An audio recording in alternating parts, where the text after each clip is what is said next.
This video is sponsored by Squarespace. Hi, I'm kchoi. Welcome back to my channel. I've been a change management consultant for about 2.5 years now, but I didn't always work in this space. I actually started out my career in public relations, first working in fashion PR, and then went into video games PR, and I got to do a lot of fun stuff. Went to really cool events, met a lot of people, planned a lot of fun events, and I learned a lot through that experience. However, after a couple of years of working in PR, I realized that it wasn't the career that I wanted to pursue long term, and so I started looking into management consulting instead. I have a couple of videos talking about PR, why I left PR, how I switched careers, so I will link all of those in the description box if you want some more details. Ultimately, I obviously ended up in change management consulting, so in this video, I want to cover the skills you need to be a change management consultant, what type of experience or background you need, whether it's educational or work experience, and what types of companies or roles you might want to look into. If you're not subscribed already and you want to see more videos about consulting and career advice, then please hit the subscribe button down below,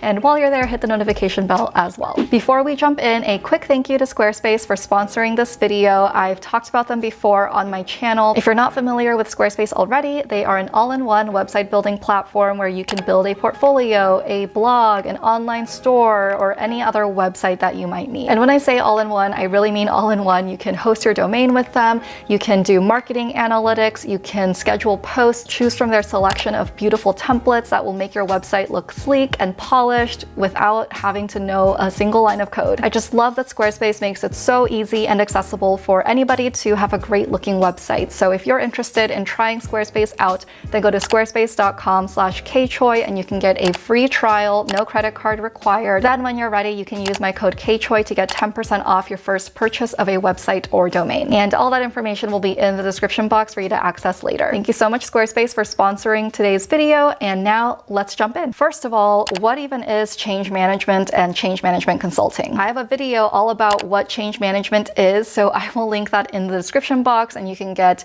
a way more in-depth description of change management there. But at a high level, change management is about understanding and implementing a change in an organization. All companies go through changes at some point, and you can probably think back on your own experience and think about a change that happened and if it was handled well or if it was handled poorly. Some examples might be a merger that's happening between two companies, and so the organizational structure is completely changing because they're letting go of some people or they're creating new roles that need to be created. Another change might be a new technology or system that people need to use, and they need to stop using an old system that they've been using for years and years. And lots of other examples, but change management is really about being able to implement those changes successfully while keeping people engaged and willing to participate in the change. Because if there's one thing I've learned, it's that change is really, really hard and people are very resistant to change. So that's why it's important to have a focused effort on managing the change through an organization instead of just throwing it at everybody and expecting it to happen. So what are the skills that you might need as a change management consultant? Like most jobs, you're going to learn on the job and through experience, and lots of the specifics are going to differ because of the company's culture and just the way that they do things. So I guess the first skill is adaptability. As I mentioned, there are lots of different types of changes that might happen at an organization, so you could get a lot of different challenges thrown at you, and you need to be able to adapt and adjust based on the situation. There are going to be a lot of times where you're faced with something new and unfamiliar, especially when you're just first starting out,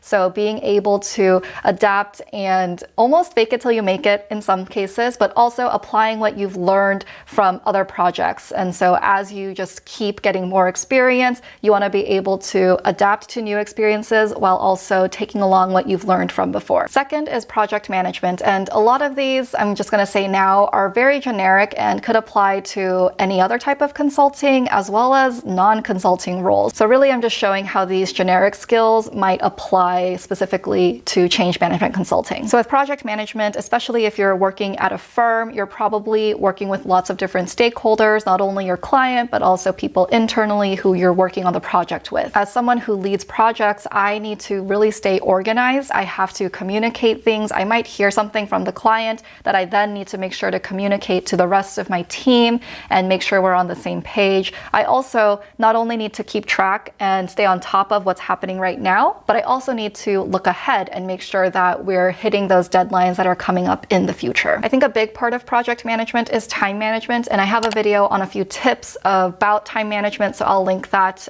in the cards as well as in the description box as well. Client management and being able to build relationships is also super important in consulting. As a consultant, it's your job to satisfy the needs of the client and not only just meet those needs, but also exceed them and go beyond. Something I didn't really think about before I got into consulting is that a lot of your business comes from repeat clients. It doesn't necessarily come from finding a new company to work with or a new contact. It's about doing great work with the client so that they want to keep working with you, and they'll keep coming back to you when they have another problem or challenge that they want you to help with. So you not only want to meet the expectations and objectives of the project, but you also want to develop a genuine relationship with the client, which is just something that takes time and experience. Another important skill is being able to analyze and understand data quickly. Especially if you're a newer consultant, you're probably not going to be very familiar with different specific industries, whether it's hospitality or healthcare or data science or whatever it is. However, your clients are deep in that industry, and the information they're going to be sharing with you is likely going to be very specific, not only to their industry, but also to their company itself. So you need to be able to take that information in and interpret it very quickly. You don't need to be an expert in every single industry for every client that you work with, but you do need to be able to have that analytical mindset and understand the challenges so that you can then help them find the solution. Interestingly enough, being an English major has really helped me with this, because as an English major, I read lots of dense texts and then had to interpret and analyze them. And I know that data and numbers is not necessarily the same, but I'm still using a similar muscle that I had developed through college. Finally, you need to be able to communicate in a clear and simple way. This is kind of both on a micro and a macro level. So on a micro level, writing emails, being on phone calls, you need to be able to express yourself and communicate yourself clearly. On a higher macro level, if you will, you need to understand the challenge that your client is going through and then find a way to be able to communicate that clearly to the organization. One of the keys to managing change is to bring everybody who's affected by that change along on the journey. And you can't do that. You can't bring them along if you're not clearly communicating what that journey is. So what are some of the backgrounds or experiences you might want to have to get into change management? An obvious one, if you want to get into change management or consulting in general, is business. So of course, lots of people major in business or they have an MBA before they go into this field. Getting a little bit more specific into change management, you might have a background in organizational development or organizational behavior. And with that kind of background, you would understand the way people behave within an organization, so you can use that and apply that to your understanding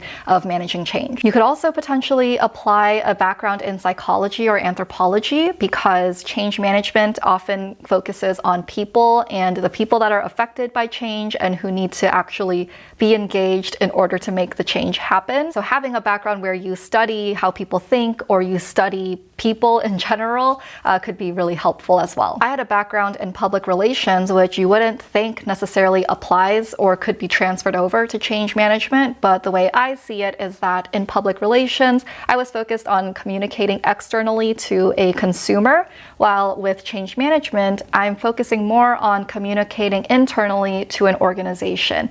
Now, I'm not doing the same thing. I'm not writing press releases as a change management consultant, but I'm applying a similar concept, but just to a different audience. So although there are a few majors or backgrounds that might more typically apply to change management, anything really goes. It's more about how everything comes together in a comprehensive story of your experience versus an individual piece of your experience. I recently uploaded an interview that touches on this point a little bit in terms of creating a story with your different experiences, so I will link that in the description box for a little bit more inspiration. Finally, what kinds of companies or roles should you be looking into if you want to get into change management? The most straightforward is to work at a consulting firm that either has a change management department or arm, or a smaller firm maybe that only focuses on change management. I work at a smaller firm that focuses specifically on change management, but also bigger firms like Deloitte or McKinsey have change management arms that you could get into. Other more indirect ways to get into change management or work in the change management space is to work in-house, so not at a firm, but within a company,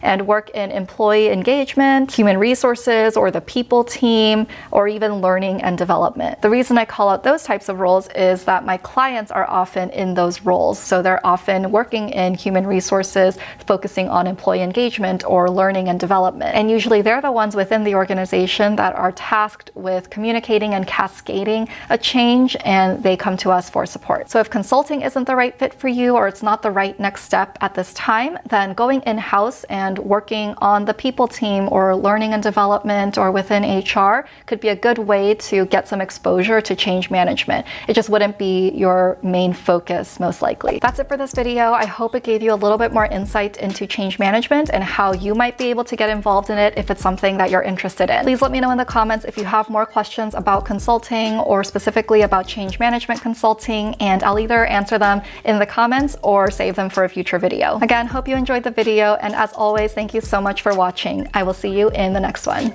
Bye!